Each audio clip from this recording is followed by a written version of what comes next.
সিঙ্গাড়ার মশলা, সাথে এনেছিলাম জিলাপি। তো ব্যাপারটা হচ্ছে আমি চশমা খুঁজে পাচ্ছিলাম না। আমার চশমাটার কালারটা এমন, তো আপনারা দেখিয়েছেন কিছুটা ট্রান্সপারেন্ট মতো, সেজন্য আমার এখানে থাকে না, বোঝাই যায় না। Hello everyone, welcome back to my new blog. তো সকাল সকাল আছে ঘুম থেকে উঠে পড়েছি।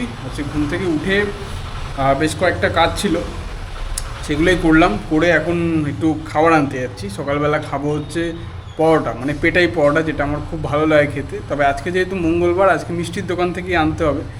তো আমি যেহেতু মানে ভালোবাসি হচ্ছে আমাদের স্টেশনের ওখানে একটা দোকান আছে, টিকিট কাউন্টার থেকে বেরিয়েই সামনে, ওই দোকানটার পরোটাটা খেতে খুব ভালো লাগে। কিন্তু আজকে যেহেতু মঙ্গলবার, সেই জন্য ওই দোকান থেকে খাবো না, আজকে নিরামিষ দোকান, মানে আমাদের মিষ্টির দোকান থেকে খাবো।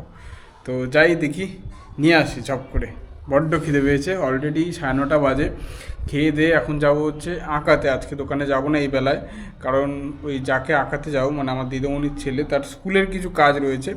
আমার রোববার দিন যাওয়ার কথা ছিল, রোববার দিন আমি তো ওখানটায় গেছিলাম একটা বিশেষ কাজের জন্যই, তো সেই জন্য আর আমার আঁকানো হয়নি। তো এখন বেরোই।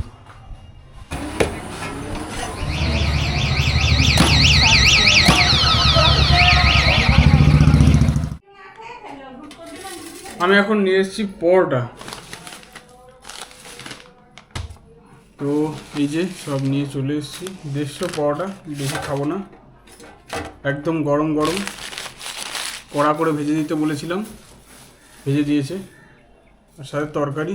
আর আমাদের ওই মিষ্টির দোকানের তরকারি কিন্তু তেমন একটা ভালো হয় না, মাঝে মাঝে ভালো করে ফেলে ভুলবশত। তো আজকেরটা খেয়ে দেখি কেমন। সব তরকারিও পুরোটাই নিয়ে নেবো, রেখে কী হবে। কালকে আলু ভেজেছিল আছে,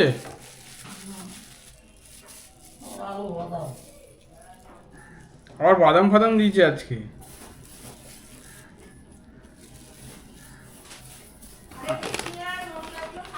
হ্যাঁ, সিঙ্গাড়ার মশলা, সাথে এনেছিলাম জিলাপি।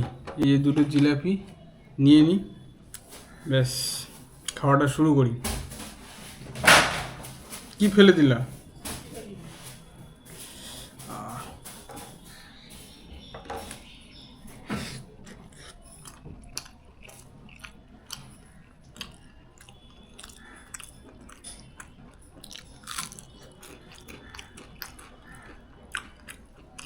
একটু তরকারিটা ভালো। তো খাওয়া দাওয়া শেষ করে এখন বেরোচ্ছি আমি আঁকাতে। সাইকেল নিয়ে যাব, বাইক নিয়ে যাব না। তার মেন কারণ হচ্ছে যে বাইকে এক তো তেল নেই, আর দ্বিতীয়ত হচ্ছে এখান থেকে এখানে যাব, বাইক নিয়ে যাওয়ার দরকার নেই। যখন আমি ওই দিকের কাজে যাব, মানে পেট্রোল পাম্প পড়বে এরকম জায়গায় যাব, তখন আমি বাইকটা নিয়ে যাব, একেবারে কাজ ছেড়ে পেট্রোল ভরিয়ে নিয়ে চলে আসবো। তো এখন যাচ্ছে আমার এই সাইকেল নিয়ে। এটাই তো ছিল বাইকের আগে আমার মোটর সাইকেল। এটা নিয়ে যখন এদিক ওদিক সব জায়গায় যেতাম। আর করোনার টাইমে এই সাইকেলটাই কিন্তু সব থেকে বেশি সাথ দিয়েছে আমাদের। বাবা দোকানে যেত এখান থেকে গড়িয়াপুর সাইকেল চালিয়ে, এটা নিয়েই দোকানে যেত, এটা নিয়েই আসতো। মোটামুটি 3 দিন চলে যেত আরামসে, যাওয়া আসা মিলে। সকালে যেত, রাতে আসতো, এই নিয়ে 3 দিন চলে যেত। তো এটাই এখন সঙ্গী। এটা নিয়ে যাই, দেখি চার্জ আছে কি। ভালোই চার্জ আছে, প্রায় ফুল চার্জ আছে। চাই বেরোই, নয়তো লেট হয়ে যাবে। আমি চলে এসেছি এখন দিদিমণির ছেলেকে আঁকাতে। ওকে এতদিন আঁকি আমি যা বুঝতে পেরেছি সেটা হচ্ছে, ও যে স্কুলে পড়ে, মানে সোনারপুর বিদ্যাপীঠ স্কুল, সেই স্কুলের প্রজেক্টগুলো এত দেরিতে দেয় যে করাতে মুশকিল হয়ে যায়। মানে পরীক্ষার সামনে প্রজেক্ট, মানে পরীক্ষার জন্য পড়াশোনা করবে না প্রজেক্ট করবে, সেটাই হচ্ছে মুশকিলের ব্যাপার। এখন সেই কারণে এই প্রজেক্টগুলোই কমপ্লিট করাতে হচ্ছে এক এক করে, তো সেটাই করছে। তো আঁকাতে তো গেছিলাম, আঁকিয়ে ঠাকিয়ে এখন বাড়িতে এসে স্নান টান করলাম। মানে অলরেডি অনেকটাই লেট হয়ে গেছে, কারণ স্কুলের প্রজেক্টের কাজ তো, সেই জন্য করতে অনেকটা টাইম লেগে গেছে। তো এখন খাওয়া দাওয়াটা করি, যাই দেখি কী রান্না হয়েছে আজকে। আজকে মঙ্গলবার, আজকে যেহেতু নিরামিষ, তো দেখি গিয়ে কী রান্না হয়েছে। আজকে যেহেতু নিরামিষ, সেই জন্য আজকে রান্না হয়েছে ভাত, সজনে ডাঁটা, কচু শাক, আর এদিকে পনির আর সোয়াবিন দিয়ে একটা সুন্দর তরকারি হয়েছিল। মা খুব ভালো করেছিল এটা খেতে। তো খেয়ে দেখা যাক এটা কেমন খেতে হয়েছে আজকে।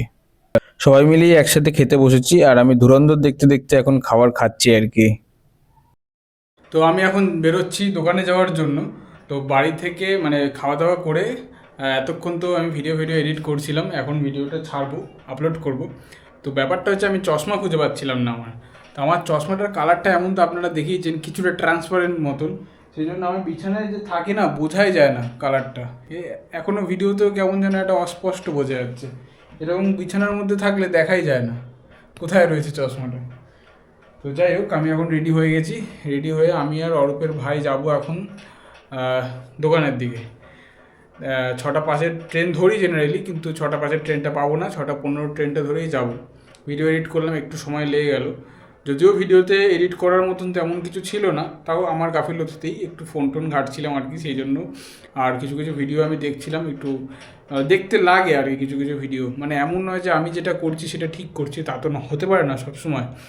তাই কিছু কিছু ভিডিও দেখে আমাকেও একটু দেখতে হয়, শিখতে হয় যে কখন কি বলতে হয় না বলতে হয়, কখন কি বলা উচিত না উচিত, বা এরকম টাইপের যে কী করলে ভিউজ বাড়ে বা ভিউজ কমে। সেই জন্য একটু ভিডিও দেখছিলাম। তো এই হচ্ছে ব্যাপার। তো এখন রেডি তো হয়ে গেছি, এখন বেরোই।